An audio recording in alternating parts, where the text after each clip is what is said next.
Hello friends, പൊതുവെ നമുക്ക് microwave use ചെയ്യുമ്പോൾ നമുക്ക് ഭയങ്കര ഒരു പേടിയും സംശയവുമാണ്. ഇത് റേഡിയേഷൻ എഫക്റ്റ് ഉണ്ടോ, ഇത് നമുക്ക് ശരീരത്തിന് ദോഷം ചെയ്യുമോ, ഇത് പൊതുവായി എല്ലാവർക്കും തന്നെ വരുന്ന ഒരു ആവലാതിയാണ്, ഒരു സംശയമാണ്.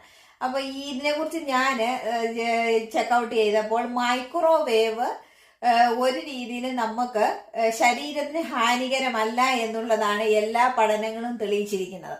അപ്പോൾ നമുക്ക് എല്ലാവർക്കും തന്നെ വീട്ടിൽ മൈക്രോവേവ് സേഫായിട്ട് യൂസ് ചെയ്യാം. നമ്മൾ ശ്രദ്ധിക്കേണ്ട കാര്യങ്ങൾ ഇതിനകത്ത് മെയിൻ ആയിട്ടുള്ളത് നമ്മൾ യൂസ് ചെയ്യുന്ന പാത്രങ്ങളാണ്, വെക്കാൻ ഉപയോഗിക്കുന്ന പാത്രങ്ങളാണ് മെയിൻ ആയിട്ട് നമ്മൾ സൂക്ഷിക്കേണ്ടത്. അതിനകത്ത് മൈക്രോവേവ് സേഫ് എന്ന് എഴുതിയ പ്ലാസ്റ്റിക് കണ്ടെയ്നേഴ്സ് ആണ് നമ്മൾ യൂസ് ചെയ്യേണ്ടത്. അപ്പോൾ നമ്മൾ പ്ലാസ്റ്റിക് കണ്ടെയ്നേഴ്സ് വാങ്ങിക്കുമ്പോൾ അതിൽ നമുക്ക് ഇതിൻ്റെ അകത്തൊരു ലേബൽ ഉണ്ട്. ഇതിൻ്റെ അകത്ത് നമ്മൾ നോക്കുമ്പോൾ മനസ്സിലാകും മൈക്രോവേവിന്റെ ഒരു പിക്ചർ ഉണ്ട്. അപ്പൊ ഈ